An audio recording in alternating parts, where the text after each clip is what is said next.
learning to metalsmith by turning into a game for myself. If you don't know what I'm doing, go back and watch this video here. The first step in my metalsmithing skill tree is learning how to use a jeweler's saw.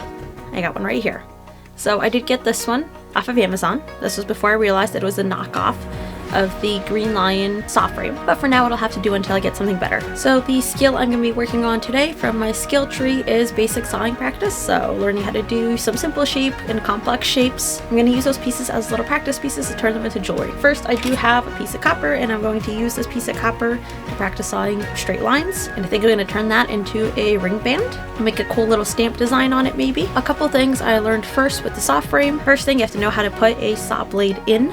So it does have these little thumb screws, which you can just release them. You twist them to release the saw blade, and then you tighten one thumb screw and then push it against something so the saw frame bends ever so slightly. Tighten the other one, and that'll give your saw frame its tightness. And then you should get this little...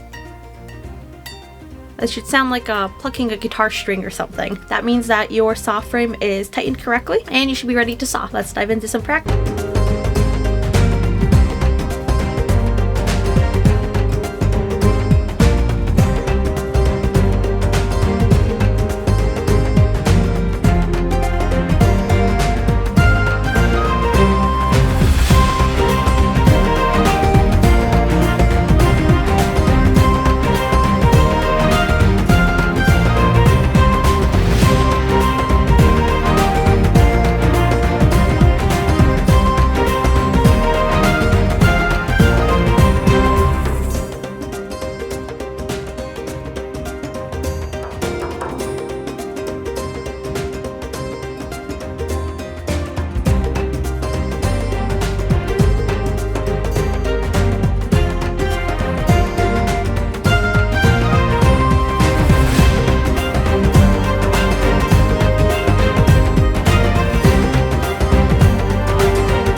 I learned several things when sawing. So I did try to saw a few years ago, and I had a very cheap German saw frame. I think I picked it up at Michael's for like $10.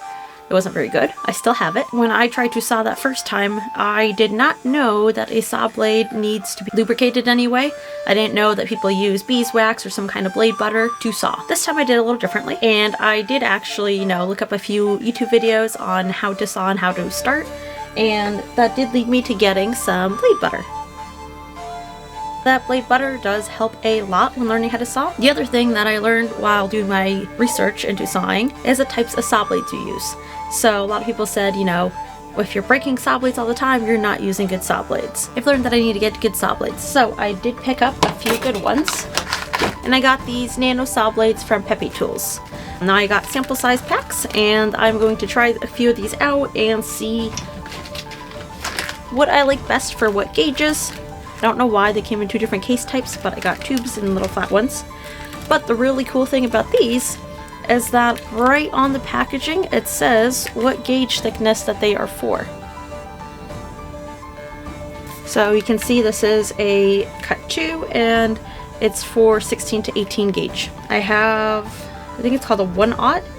That's for 18 to 22 gauge, 4/0 for 22 gauge, 6/0 24 to 26. They go larger to smaller. Whole numbers are for larger and thicker gauges, and then the number with the slash is for the thinner gauges. I will need to print a little size chart out, I think, for my workshop and stick it on the wall somewhere because I keep forgetting and I keep having to lift these up again and again and again. But at least I can just go look at the case and I'm fine. That makes a big difference, is having a good saw blade. So when sawing, definitely pay attention to the gauge of metal you're using and make sure that you are using the corresponding saw blade for it, because not all saw blades are one size fits all. They do correspond and make it easier to grip. And the reason for that is the saw blades, the different sizes, is the spacing in between the teeth. So you want to always have, I believe it's 3 teeth on the metal. This will help you get cleaner cuts.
Now, the reason I'm starting with sawing is because of the type of designs and jewelry that I want to create. I do want to be able to cut out all kinds of cool like shapes and animals and things like that. So I figured I'm going to really start with sawing and trying to master that as much as possible. I am not going to master it in this video, obviously. It's going to take, hours and hours of practice. And I think learning to saw properly is just as important as learning to solder properly. So when it does come to jewelry making, learning to be able to cleanly saw something will also save you a lot of time. So if I can get good enough at this that I can saw quite cleanly on the first try, that's going to save me a lot of time when it comes to the filing and the cleanup later after the fact. Considering this is only a few hours of saw practice, I don't think it's too bad. Definitely have to clean the saw lines up a lot still, but that's just something that I know will get better with time and practice. Lots and lots and lots of practice. Now, all these things that I've sawn out, I'm going to try to turn them into practice jewelry. Most of them will end up in the soldering videos and the metal forming. I do have a few ideas that I want to do with these. Hopefully, if they come out well, maybe I'll actually throw them in the Etsy shop and they will be originals, first try originals that you'll be able to purchase. So I hope you enjoyed this video. And this is the basics, very, very basics of copper sawing. Silver is a lot easier to work with. Copper is a little bit harder. It's a harder metal. So I feel like mastering copper pretty decently will make learning to use silver a lot easier. But as I learn more, I'll keep making more in-depth videos, but this is just one little check mark on the skill tree. So I think basic sawing, you can probably check it off and say that I've accomplished it. Maybe not quite mastered it, but at least accomplished it decently. I hope you'll stick around for the rest of the series. The next video will be on metal forming, and there will be a video snuck in there on the supplies and stuff that I bought. Now, you do see a lot of the supplies already hanging up around the workshop, kind of rolling around, but I did buy a lot of things and I did a full unboxing video. So don't forget to like, share, subscribe, help a little channel out. I hope you enjoy the videos.